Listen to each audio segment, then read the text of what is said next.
આણંદના બોરસદમાં આજે આબ ફાટ્યું કારણ કે સવારથી લઈ અત્યાર સુધીમાં 14 ઇંચ વરસાદ ખાબકી ચૂક્યો છે, જેના કારણે જળબંબાકારની સ્થિતિ સર્જાઈ છે।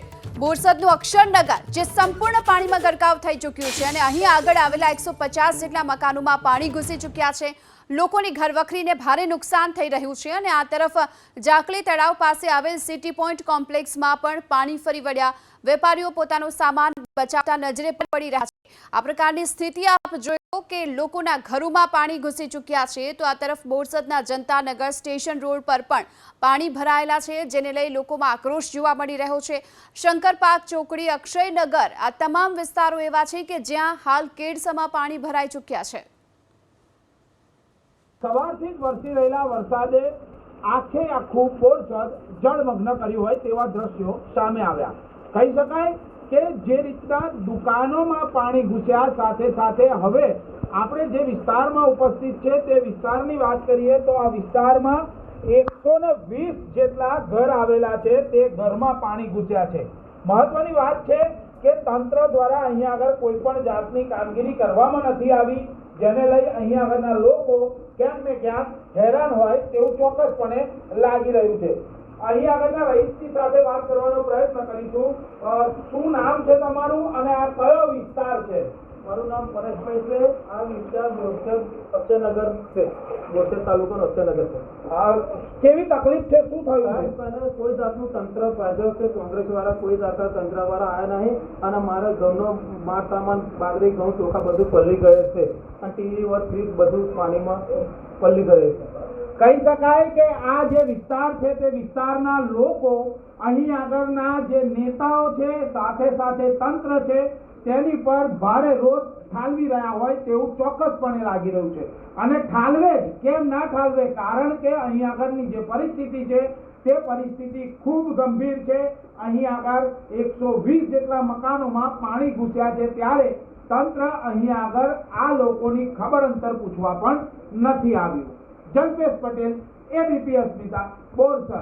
આગાહી પ્રમાણે આણંદ જિલ્લાના બોરસદમાં જે રીતના 12 ઇંચ કરતાં વધુ વરસાદ વરસ્યો, જેને લઈ સમગ્ર બોરસદના જે નીચાણવાળા વિસ્તારો છે તે જળમગ્ન થયા। હાલ આપણે ઝાંખણી તળાવની નજીકમાં આવેલા આ સિટી પોઈન્ટ કોમ્પ્લેક્સમાં છે। અહીં આગળની જે દુકાનો છે તેમાં ધીરે ધીરે પાણીનું સ્તર વધતા જે પાણી છે તે દુકાનોમાં ઘૂસ્યા છે। મહત્ત્વની વાત કરવામાં આવે, અહીં આગળના જે દુકાનદારો છે તે પોતાનો માલ સામાન બચાવવા માટેના પ્રયત્નો કરી રહ્યા છે, પરંતુ તંત્ર હજુ સુધી કોઈ એક્શન નથી લીધું તેવું અહીં આગળના જે સ્થાનિકો છે તે પણ કહી રહ્યા છે। હાલ સમગ્ર બાબતને લઈ એનડીઆરએફની ટીમ પણ અહીં આગળ ઉતારી દેવામાં આવી છે। મહત્ત્વની બાબત છે કે જે રીતના પાણી ભરાયા છે ત્યારે જે રહેણાંક વિસ્તારોમાં પણ પાણી ભરાયા છે, સાથે સાથે જે દુકાનો છે તે દુકાનોમાં પણ ક્યાંક ને ક્યાંક પાણી ભરાવાનું શરૂઆત થઈ ગઈ ચૂકી છે, એટલે પોતાનો માલ સામાન છે તે બચાવતા અહીં આગળ વેપારીઓ નજરે પડી રહ્યા છે। હાલ તો જે વેપારીઓ છે